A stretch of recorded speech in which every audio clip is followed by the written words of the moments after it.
From the halls of Austin to the fights in D.C. that hit us at home, this is Politics with the Big Dogs. Hello, hello, hello. This is Anthony Holm, host of Politics with the Big Dogs. We have a great show for you today. Thank you so much for tuning in. Thank you for listening. Thank you for fighting for liberty. We are a group of constitutional conservatives and pro-liberty activists.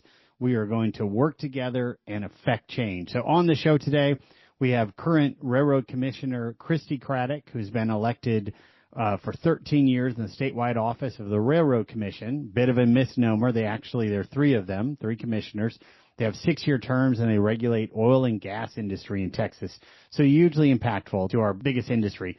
And we're going to spend some time on a Democratic topic. Go figure. We have a fascinating event that has happened in Texas recently.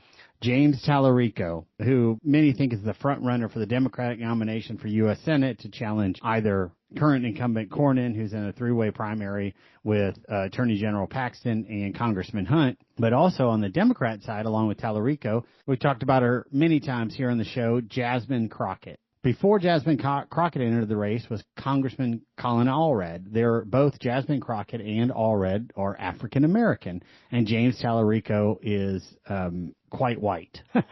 Let's put it that way. So there was a big kerfuffle recently that a news blogger or an online social personality met with Talarico.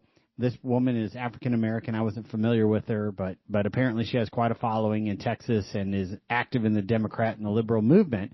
And so after an event, it appears that Talarico at least had a conversation with her, if not a sit down. And she came on and said, "Look, I need to tell everybody I was supporting James Talarico, and I'm really troubled because he said to me," and I'm going to paraphrase, "Talarico got in this race to run against mediocre black man, and now he's running against this formidable, intelligent black woman." Wow. I don't pretend to know Jasmine Crockett well, and I don't pretend to know Colin Allred well. Maybe he's mediocre, and perhaps she's dynamic. She's very good at capturing national news. She's a little AOC type who goes and says extravagant things on national news. She's a young congresswoman. She was formerly a state representative. But I'm struck by the descriptor of race, and primarily in the hypocrisy, right? Because a Republican said, "Oh, man, I thought I was signing up to go against this mediocre black man, and now I'm against this dynamic white woman." The entire nation would be in an outrage. Or at least all the mainstream media. You're just in arms, resign now, unfit, KKK, you name it. And this blurb by Talarico, or at least the claim, Talarico then spent an entire day not commenting on it and then released a statement and said,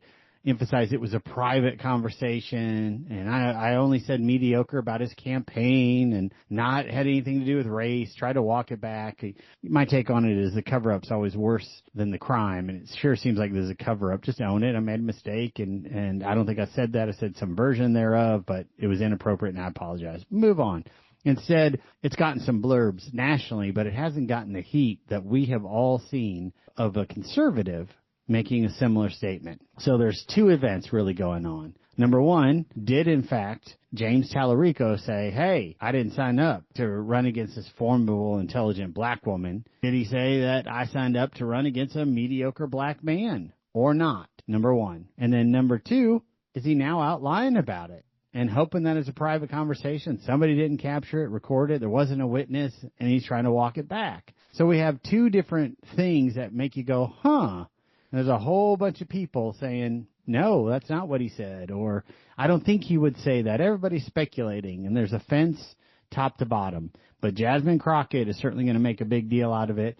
Colin Allred has already made a big deal out of it and endorsed Jasmine Crockett. And, of course, the woman who reported it, the online personality, said, "Look," and she proved it. She posted and showed a clip that months ago I was supporting James Talarico. I'm not anymore because of this racist statement and or denial, right? Just not being honest, not telling the truth. Big kerfuffle. We'll get into it more, but we have this great show coming up for you in just a moment.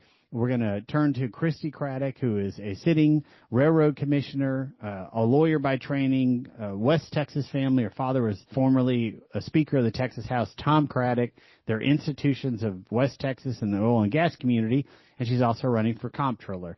You're listening to Anthony Holm. This is Politics with the Big Dogs. Make sure you follow us. Go to the politicswithbigdogs.com, sign up for our newsletter, join with some of the efforts to affect change. Let's ban taxpayer-funded lobbying. Follow us on Instagram, on Facebook, and all the social media platforms. And you can find us on YouTube as well. It's politicswiththebigdogs.com. We have Railroad Commissioner Christi Craddick with us today, who's also a candidate for Comptroller. We're going to learn a lot more about what the Railroad Commission does, about Commissioner Craddick's background, the Railroad Commission, and her vision for the Comptroller's office. Thank you for joining us, Christi. Thanks for having me. I appreciate it. I know that you've been a railroad commissioner some time now. As I recall, you were elected with Ted Cruz in 2012, and it's 6-year terms. But you won't be surprised that most Texans don't really know what the Railroad Commission is, and it's a bit of a misnomer. So can you fill us in? Sure. I think it's one of the most important agencies in the fact that it regulates oil and gas in the state.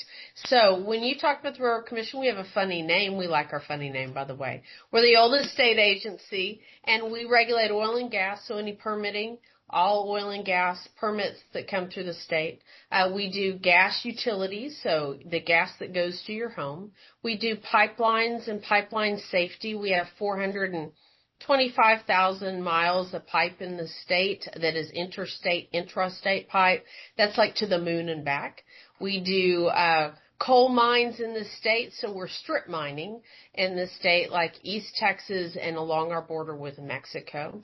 We also do geothermal. This isn't new, by the way, but we have new rules for it because it's now the thing again. And one of the other things we do is carbon and carbon capture and CCUS, which we just got primacy from EPA to do CCUS injection. So we've been doing carbon, though, for 25 years. Again, we like being on the cutting edge, and we've been doing a lot of these things for many years. So that's really what the Railroad Commission does. That's some of the highlights.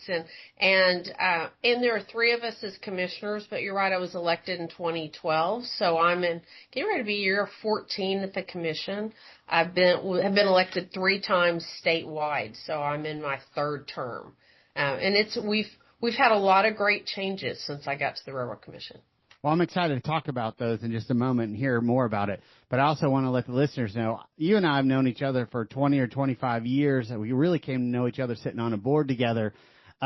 Christi's background is oil and gas. She grew up at the dinner table with it. Her father is a West Texas legend, a longtime state representative. They're a family from West Texas, Midland area, attorney, UT Law, and an oil and gas aficionado. So, for example, you're sailing through acronyms like CCUS. That might not be that interesting for our listeners, but I'll flag it. I'm ignorant. What's CCUS? We just got authority from the federal government. Hallelujah. The more you guys can take from the feds, we all applaud you. So tell us. Well, thanks. We're excited about this. So it is carbon capture underground storage. So we've been talking about this, and we have opportunities. We've been talking about this since the Biden administration, by the way.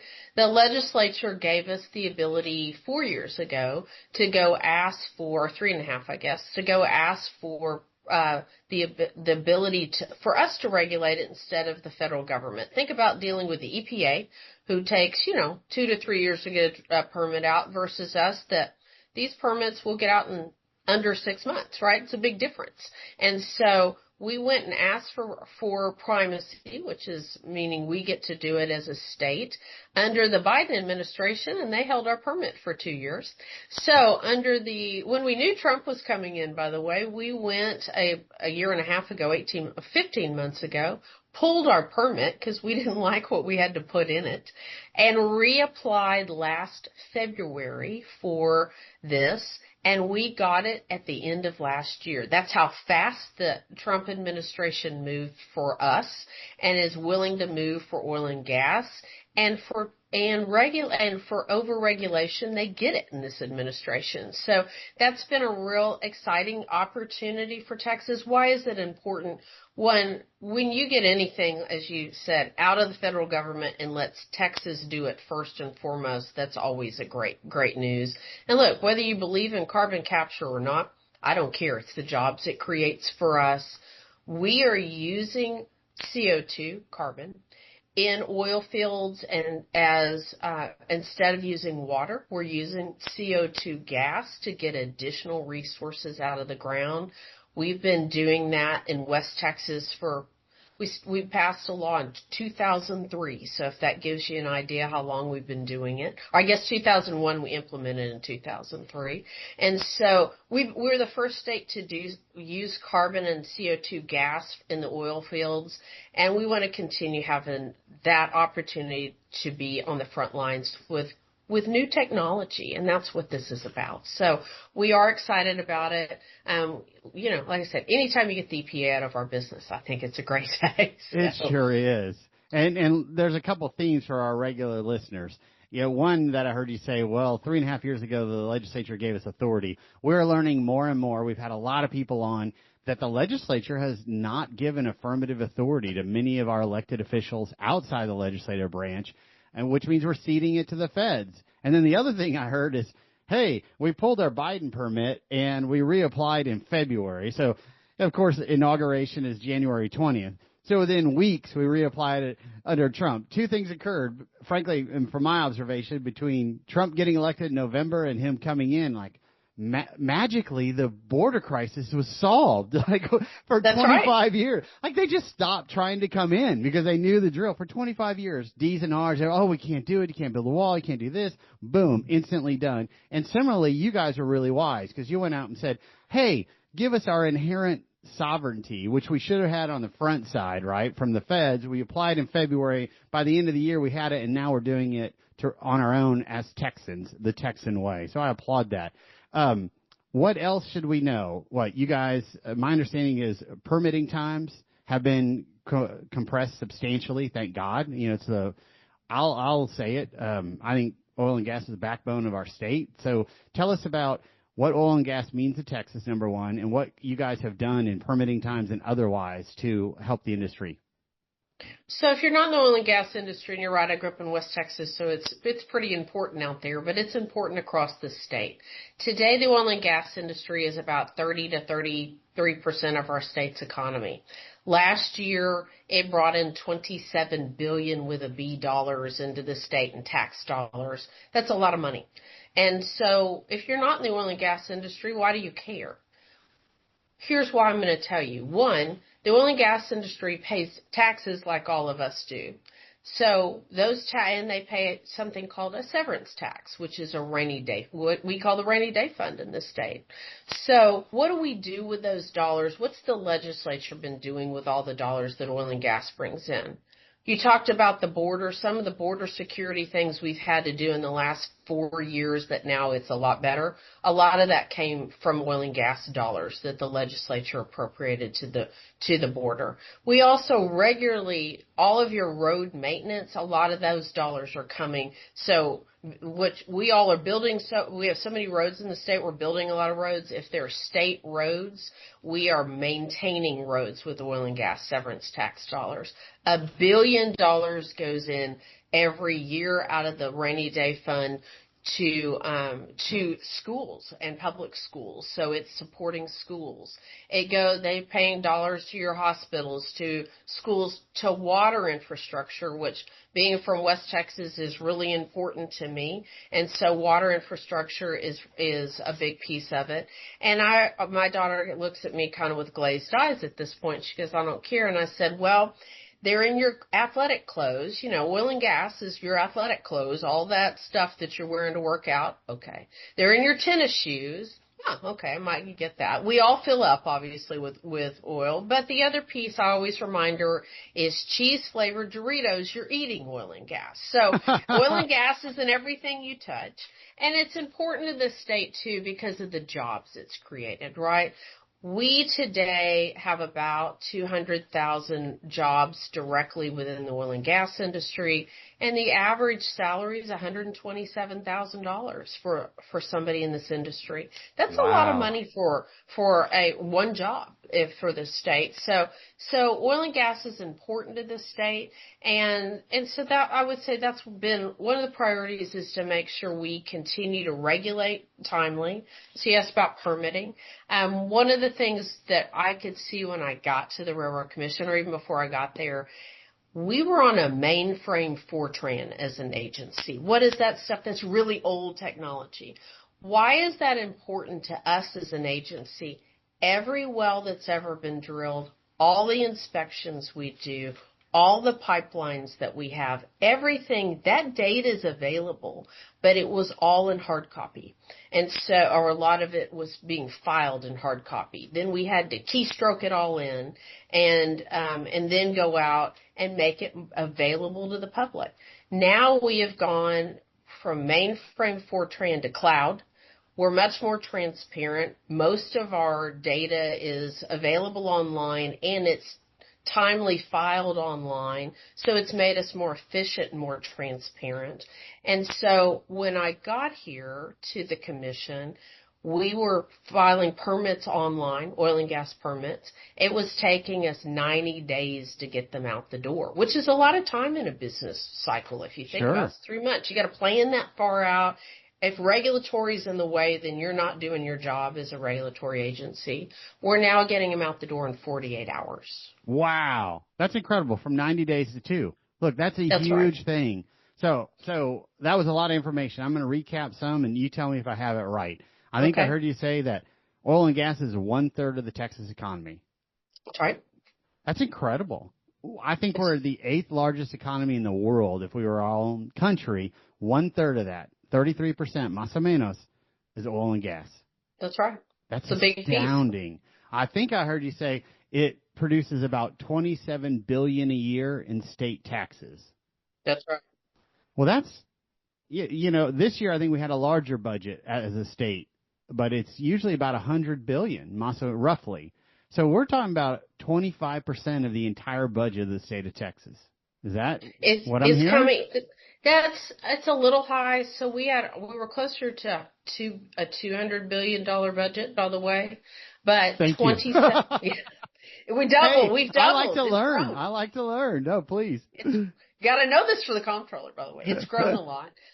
But remember a lot. So sales taxes, property taxes, the oil and gas industry contributes all of that. Sure. But it also puts into what we call the rainy day fund in this state. Today, there's $17 billion sitting in the rainy day fund that the legislature have real reasons they want to access those dollars, right? And so that's sitting there. We call it a rainy day fund for a real reason. So a good use that we've used that we don't normally take out when we had Hurricane Harvey, right? The dollars to put back into the state that we needed for Houston and all along our coastline came out of the rainy day fund to try to rebuild. That was the original intent of those dollars, but there's so much they're using it for stuff like schools and roads and other things too. And I think I heard you say that the oil and gas industry puts about $1 billion with a B a year. What is that? Every 2 years into the rainy day fund? They put $1 billion. No, we have $17 billion sitting. We put $1 billion with a B every year into schools, public school fund. So we're putting public schools are a priority for the state. Education is a priority for the state. The rainy day fund, the dollars before it hits the rainy day fund, $1 billion is drawn down to go into public education across the state. And folks, it's helping to keep your property taxes low. Yeah, absolutely. And folks, to put that in scale, there was a lot of coverage in the last legislative session about, or 2 years ago now, about portability or ESAs in public schools. That entire program is $1 billion with a B. Well, the oil and gas industry alone would cover that on an annual basis for what they're contributing to the schools. That's right. I also think I heard you say that Oil is in cheese Doritos. That's right, cheese flavored Doritos. It's one of the things in it. So you can continue to eat them and decide that you want more oil and gas. Look, oil and gas is not just what we all think at the pump, right? Because that's what everybody gets touched with every day. There's lots of chemicals that we are using all along our Gulf Coast. You see all those manufacturing plants. They're all using oil and gas, natural gas products.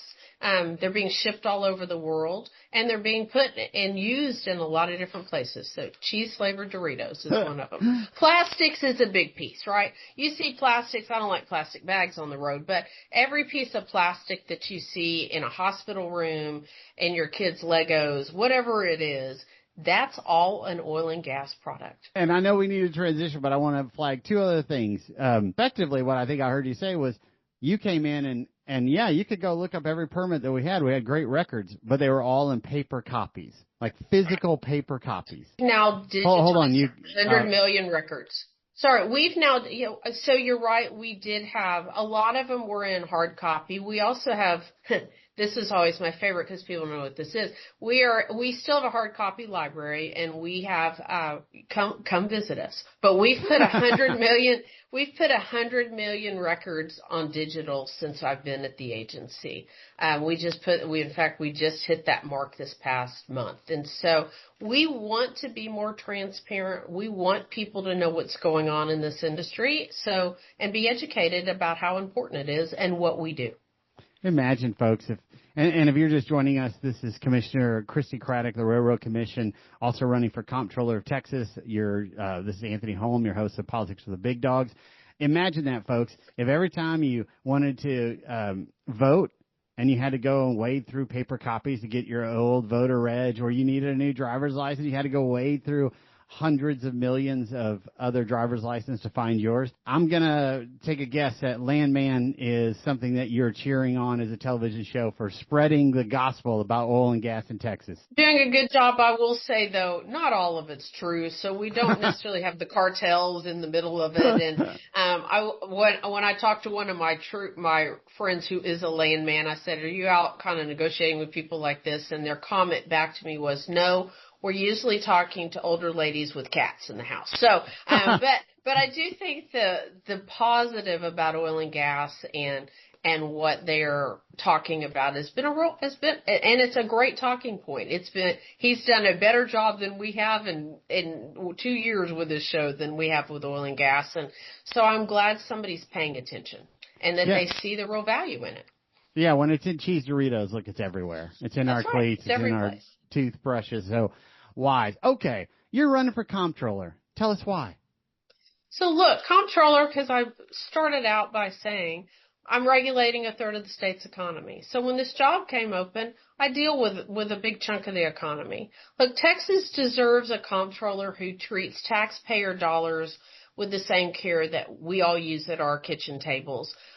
I regulate right now an agency that is fee-based. We don't take taxpayer dollars. We take fees from an industry, and there are ups and downs with this industry, and we've had to manage through that as an agency.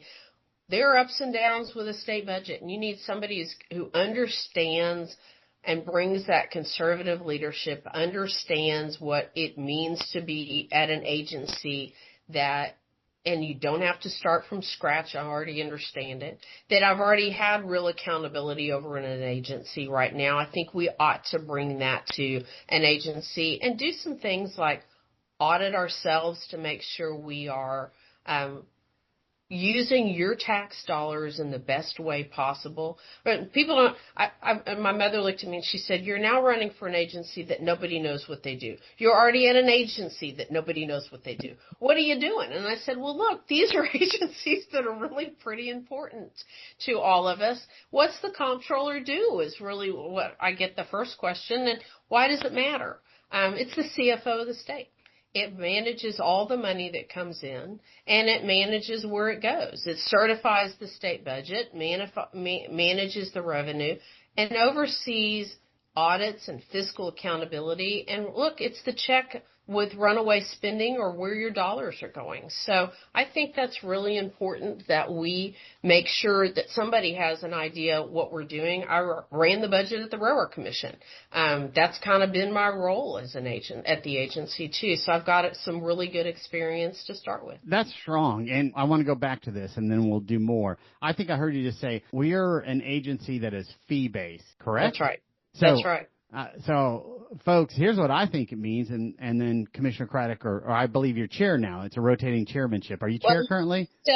So I'm actually true commissioner. The difference between a chairman and a commissioner is you get the first nasty phone calls. Otherwise, we're all the same. So, well, thank you. So fee-based meaning that the oil and gas pays a fee to use the agency, and of course, there's ups and downs in the oil and gas world. So you guys don't have a consistent budget, is what I'm hearing, and you have to plan yourselves probably for rainy days. Is that a fair extrapolation from a fee-based agency?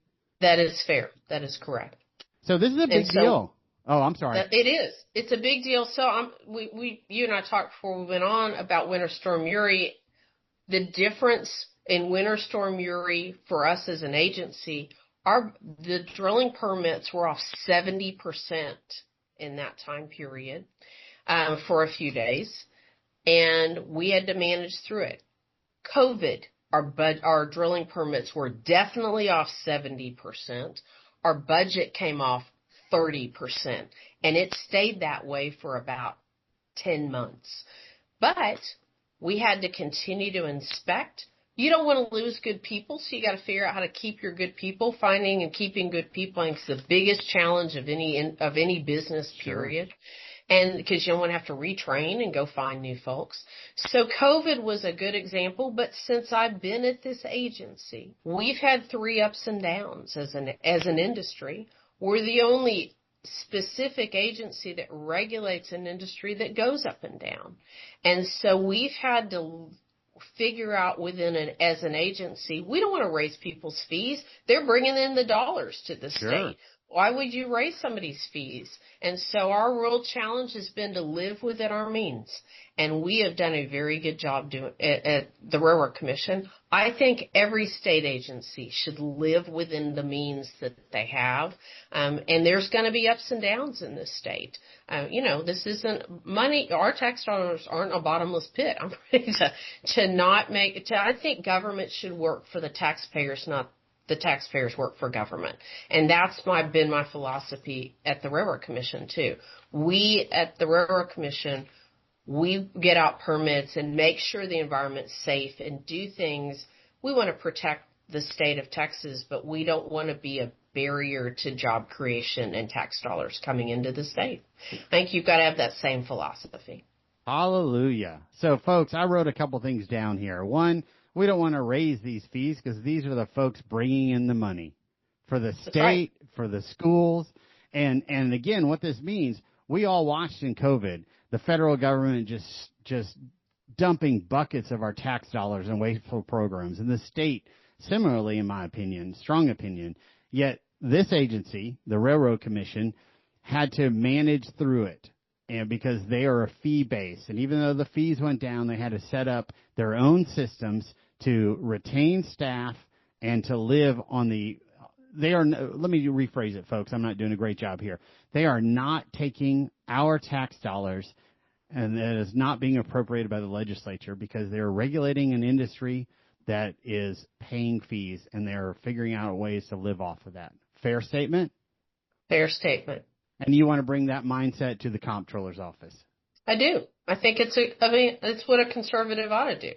Live within your means, not increase taxes, find waste, fraud, and abuse there are some, to go figure out and use the dollars that are already sitting here. I mean, look, we have state dollars that go every place in the state, whether they're going to a hospital, they're going to another state agency, they're going to your schools. Those are opportunities to make sure that those dollars are going appropriately, that if they aren't, the Comptroller has the ability to go audit where those dollars are going. We haven't used that tool, I don't think, very well in the last several years. I think that's a tool we ought to be using, and to go look at where your state dollars go at the local level as well. So auditing is a tool, one tool, and two, look, if we've audited, and you're paying state sales tax too, you're small business, you're big business, you pay state sales tax, all of that flows into the comptroller's office. One of our jobs is to go audit you as a company to make sure you paid enough. Well, maybe you overpaid. We're hearing some of these audits are going well. Some audits are taking 3 to 5 years. And by that time, that's worse than the IRS, by the way. Sure. And by that time, you've already paid taxes for 3 to 5 years. Why don't we make sure we've trained our people? They know what the rules are, and you, the taxpayer, know what the rule is, so we can get through these audits so that you can get your refund back more timely, so you can put it back into your business, by the way. That's just how so government has gotten a little, I think that's where government can do a better job for this state. And like I said, I don't think government ought to do the job. I think taxpayers ought to do the job. But if I'm asking you to timely pay your taxes, then I ought to timely be able to audit you and get your refund back. And part of that's making sure that the IT's upgraded too, because they're behind at the comptroller's office. Not quite the mainframe Fortran, but they're behind. And so you ought to be able to pay your taxes, get your information, get your refunds online, or talk to somebody on the phone. And this ought to be a more customer-friendly agency. Fair enough. Look, there's a lot I'm enjoying in this exchange, and it's hard not to laugh. I am laughing at times, because imagine that, folks. If we're asking you to timely pay your taxes, then we ought to be able to timely audit and not take 4 or 5. Go figure, like some common sense. The more we're having guests like you on, we're just learning so much about the state, myself, the listeners. Our goal here is to affect change, and I'm appalled, frankly, that we're auditing businesses and other entities in Texas that are going on for 4 to 5 years. I mean, it's crazy. It's just a rolling audit that somebody needs a new office or a team in those businesses. That's right. And I mean, look, it's appalling to me too. That's one of the reasons when I started looking at this race and this agency, the oil and gas industry is being audited too, right? And they would come and they get one thing done at my agency relatively quickly, and they go literally across the street, because that's where the offices are in Austin. They go across the street and they get a different answer, or it'd take a whole long time at the comptroller's office. And again, they're putting dollars into the state. As I started traveling the state and talking to people outside the oil and gas industry, they're not the only ones having some challenges, right? There are other industries and other business owners and other taxpayers having some of those same challenges. So I think you've got to bring solutions to the table and have real plans about what you do and how you're going to fix some things when you get there. And some of those are technology implementation and better training of audit teams so they understand the commands of the law. And I also presume the scope, right? What they can and can't do. That's right. And look, the other piece we've talked about a lot is a local government efficiency task force. It's kind of a tongue twister for me. Look, we all pay taxes to your state government, but we're all concerned about our local taxes too. And if local entities like a school board, we all just in November a lot of us had bond elections, for instance. Some of them passed, some of them failed. But say your school board's going to put out a bond election and you want to know about it and you want to understand where your tax dollars have been going. By the way, I do too. Because they take state dollars, as an agency, the comptroller's agency can go in and audit your local school board, see where those dollars have been going, be transparent, and give you, the local taxpayer, the information about where your dollars are being spent, so you can make a better, more informed decision about whether you want to pass that bond or not, and how your tax dollars are being used, and what that bond means to you. People forget when you pass a bond, whether you like it or not. I mean, I live in Travis County. We pass them all the time. We managed not to pass one this year, but they're going to come back at it. Sure. But people complain about their property taxes. Who do you think pays for the bonds, and where does it come from? Your property taxes. Now, you may want better schools, and I'm not arguing that piece, but you ought to understand how that bond's being paid for. Were the bonds that you previously passed, were all those dollars used where you thought they were going to be used? And how's it going to affect your tax rate going forward? All of that's important information for us as voters and taxpayers.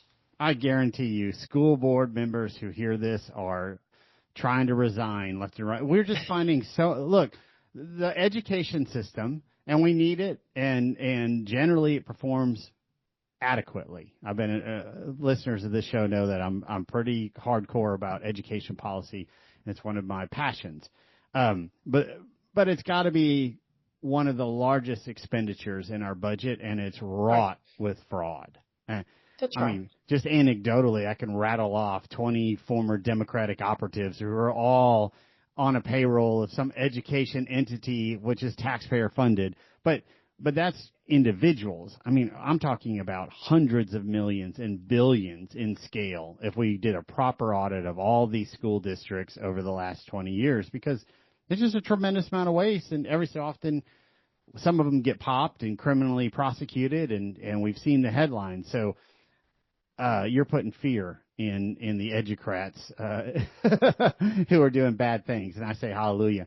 Okay, what else do we need to know? Is there anything else that we have failed to talk about? Look, I think this is an interesting cycle to be on, so I appreciate you taking the time. When you go look at candidates, and we get to start voting on February 17th, we're in a March 3rd primary. Go look at my website, Christi Craddick for Comptroller.com, and look, I'm the only one who's run statewide 3 times. I'm the only one that's been elected statewide 3 times. I'm the only one who's beat Democrats statewide 3 times. That's a really important piece as you're looking at this cycle. And look, I'm excited to be at this agency and looking and making sure we're fighting fraud, waste, and abuse, and making sure we're doing the best thing for property tax payers and voters across the state. That conservative mentality is what I grew up with, and it carries with me. And you know, you and I both have kids. I have a 14-year-old daughter. This is a tough cycle, and you want to make sure that what we're doing is for the future of Texas too, and that's the way I look at it. It's not just for today. You want to elect somebody that you know's been there, has a good record, and going forward that you trust, so you can go home and run your business and run your household the way that you want to, and you don't have to worry about what's going on in Austin. We all worry about a lot of stuff, but you want people who know, who understand, and have your mentality. So I think that's what this election's about. And I'm gonna reiterate this notion of, if government expects you to timely pay your taxes, then government services can be timely received. Hallelujah. Well, Commissioner Craddick, thank you so much for joining us on Politics with the Big Dogs, and we look forward to having you back soon. Thank you for having me. More with Anthony Holm coming up in just a minute. Don't forget to sign up for our newsletter at politicswiththebigdogs.com. While you're there, make sure you listen to our previous episodes of Politics with the Big Dogs. Politics with the Big Dogs is brought to you by the First Amendment Alliance Education Fund. Got a question for Anthony Holm? Email Anthony at politicswiththebigdogs.com. Now, more with Anthony Holm on Politics with the Big Dogs. All right, folks. Well, there we had it. Commissioner Christi Craddick, the current railroad, one of the 3 current railroad commissioners, a candidate for comptroller. I got to say, I learned a lot. You know, it's weird that we have this entity named the Railroad Commission when it has nothing to do with railroads, but some fascinating things there. We talked on it a moment ago, but you know, a few of them certainly are worth repeating.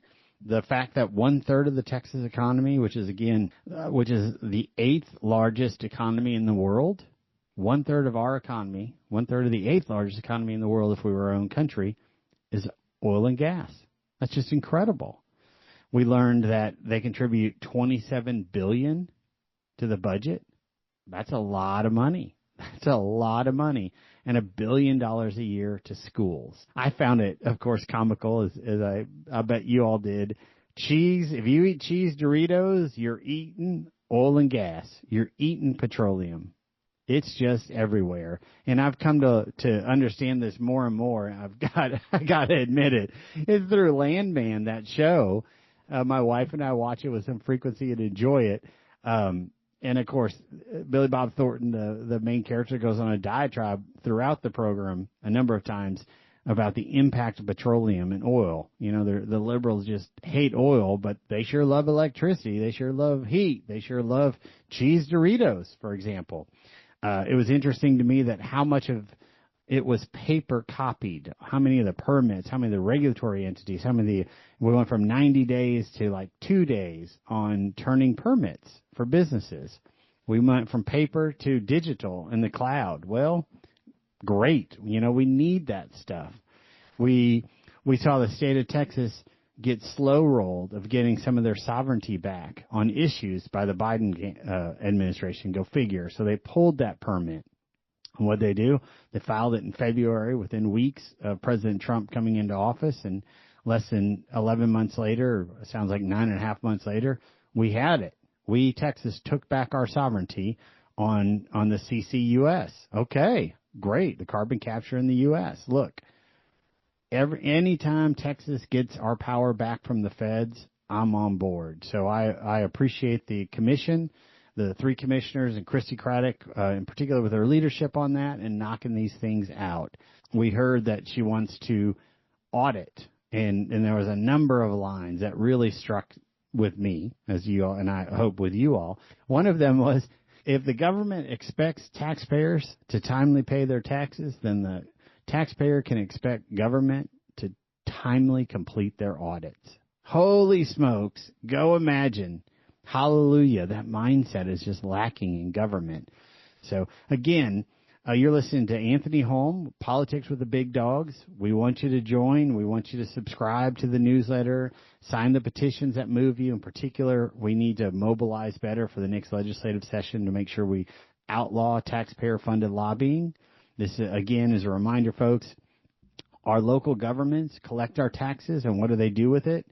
These are cities, these are counties, these are municipal utility districts. Like, it's everywhere. They take our tax dollars and they hire lobbyists in Austin instead of just talking to their own legislators. And what do they hire those lobbyists, those fat cat insiders, to do? To give them more power to tax us so those local governments can get more money. Every little water district, every little electrical carve out, like every little entity. It's crazy. Towns that have 19,000 people are spending $50,000 on Austin lobbyists. And what do they want? They want to strip liberty and power from us and pick our pockets. So that local government, has more. And it's just this sick cycle of just tens of millions, if not hundreds of millions of dollars. It's this circle of local government or governmental entities at the local level using our tax dollars to hire these lobbyists, and the lobbyists go to Austin and they extract more powers from the legislature for the same local governments to take more of our money so those lobbyists can take more, right? There's a bill that should be a law, and we have a petition on the website to go and advance it, which is banning, not using taxpayer-funded lobbying. Like, we've got to restrict these people. They should not be hiring freelance lobbyists with our tax dollars to go and take more of our power and our tax money. These local governments are taking our tax money and weaponizing it against us. It's fundamentally wrong, fundamentally flawed. We need to end it. And if we work together, all of us here at Politics with the Big Dogs, we can do it. 1%, speaking with the same voice at the same time, can affect and implement change. We can pass this, and we need to. So, folks, we talked a little bit in the opening about James Talarico and his racist remarks, and then we talked at length with Commissioner Craddick, who's also running for Comptroller. And, you know, we're just 2-ish weeks out from that election beginning and votes being cast. It's a 3-way contest with she and Kelly Hancock, who we've already had on the show, and Don Huffines, all running for the vacant comptroller seat. We heard a lot about the commission. We heard a lot about Texas Oil and Gas. We heard a lot about the implementations of her vision at the comptroller's office. And now we're going to get back into these dirty Democrats and what they're saying and their racist statements and cover-ups. We're coming right at you. This is Anthony Holm. We're talking about Texas policy and politics, and we look forward to your continued listenership and interest. Thank you so much. Be right back at you. Trying to make sense of the March primaries? We've built a playlist to walk you through how these offices actually work. On YouTube, search Politics with the Big Dogs and listen to our latest playlist. All right, folks, we are back. Thank you so much. We had to do a quick cutaway to make sure that we had this video loaded. This is the online influencer in Texas who spoke to James Talarico and then put this up on the internet. Let's hear it from her. James Talarico told me that he signed up to run against a mediocre black man, not a formidable and intelligent black woman. And I want to explain why this is problematic, especially as he shifted his current approach in the Texas Senate race. The obvious intimidation of Jasmine Crockett, along with the racially charged disrespect of Colin Allred as a black man, indicates something deeper than just a overly familiar comment that is coded in a compliment for a black woman. Now, I stand by my statements that he's way better than Kim Paxton, who's the current front runner for Republicans, and a terror that we're trying to protect the rest of the country from. But this isn't someone I feel comfortable being in office when we have a truly amazing candidate like Jasmine Crockett as an option. There you go. From the proverbial horse's mouth, as they say, James Talarico told me he signed up to run against a mediocre black man, not a formidable black woman. And look, Jasmine Crockett can get after it, right? There's no way around that. I don't agree with her policies. I think she's way off the mark with most Texans. I think she does not have a credible shot at becoming the U.S. Senator in Texas. But there's no denying that she can move a camera and is an inspired speaker and puts on that ghetto drawl, which, you know, she didn't have a few years ago. I think it's definitely tailored for the cameras, but she's an attorney and educated and talented and is a skilled politician. So, you know, it makes you wonder just how much of this is on point. Also, the fact that Talarico didn't respond for almost the entire day, just didn't come out and denounce it and deny it. He also used the word private. He said this was a private conversation. That says quite a bit, right? It tips us off to an awful lot. Like when you're leading with your denial and saying, hey, this was a private conversation, why include that? Why put it in part of the lead unless you're trying to cover up some of the words that you wanted to be private? So, folks, most of these candidates and politicians, you all who listen know that here on Politics with the Big Dogs, I've known these people for usually quite well and often for decades. I got to say, I don't know Talarico. If I've met him, it's only in passive, and I don't claim to know him. I don't remember meeting him. I met Jasmine Crockett along the way, but don't really know her either. They're both Texas state reps, and I'm sure I probably met both of them in that capacity, but I do remember meeting Jasmine Crockett and just having a brief exchange. So I don't know, right? People tell me that he's not that way. People I know and I trust and believe tell me he's not that way. Okay, but here's this woman who's a supporter, who has a following clearly in the community and was big enough at the time to have a private, per James Talarico's words, exchange with one of, if not the leading candidate for U.S. Senate on that Democratic race side.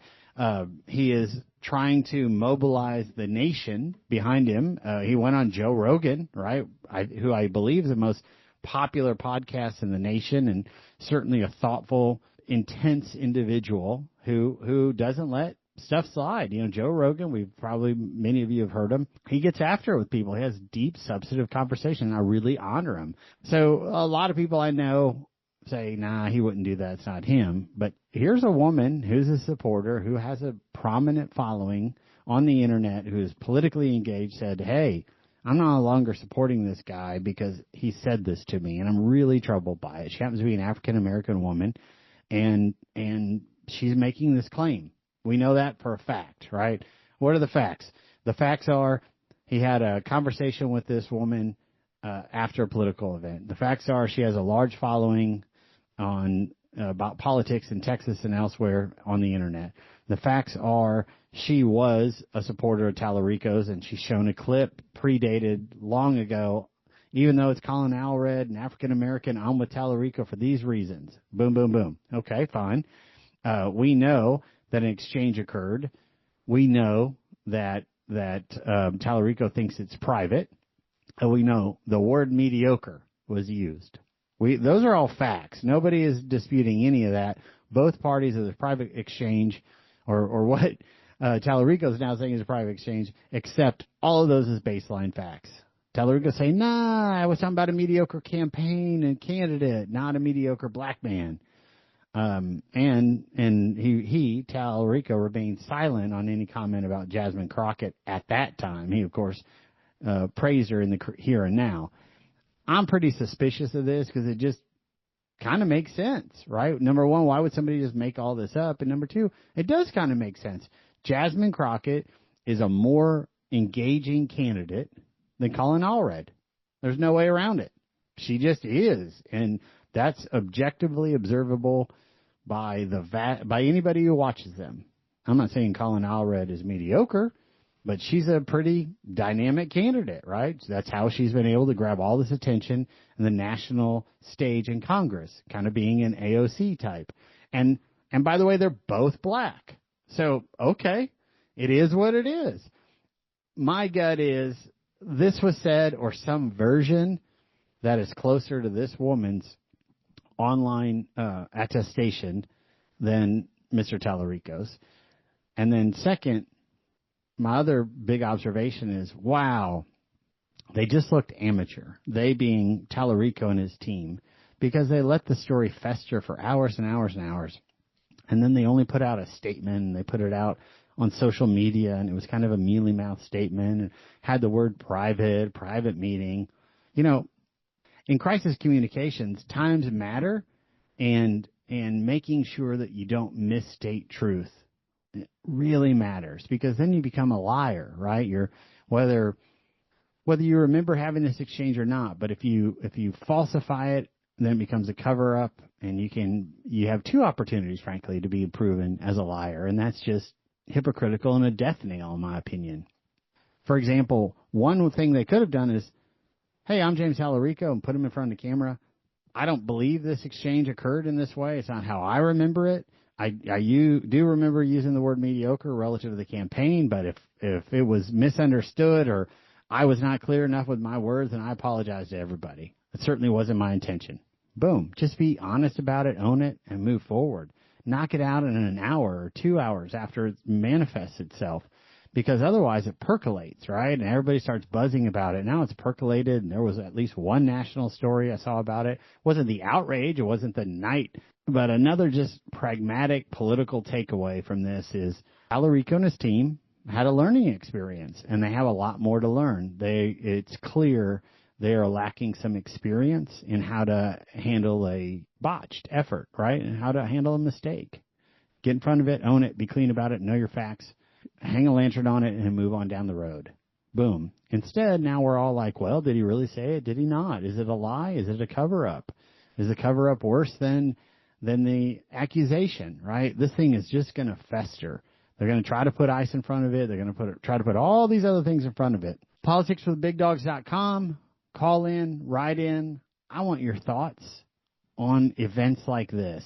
I want your thoughts on Talarico and on Jasmine Crockett, Christi Craddick, the Comptroller's race. Let's engage in all of these. We need to hear from you. Follow us at PoliticsWithBigDogs.com. Sign up for our newsletter. Engage with the petitions. Let's ban taxpayer-funded lobbying. Let's make our legislators work for us. Let's do deep, substantive dives on policies of importance in Texas and not just give quick waves and move on. This is Anthony Holm, PoliticsWithBigDogs.com, and thank you so much for joining us here on the show today. Politics with the Big Dogs with Anthony Holm is supported in part by the First Amendment Alliance Education Fund. Learn more about today's guest and hear other episodes online in our archive. Visit politicswiththebigdogs.com. If you have a question for Anthony Holm, email Anthony at politicswiththebigdogs.com. From deep in the heart of Texas, you've been listening to Politics with the Big Dogs.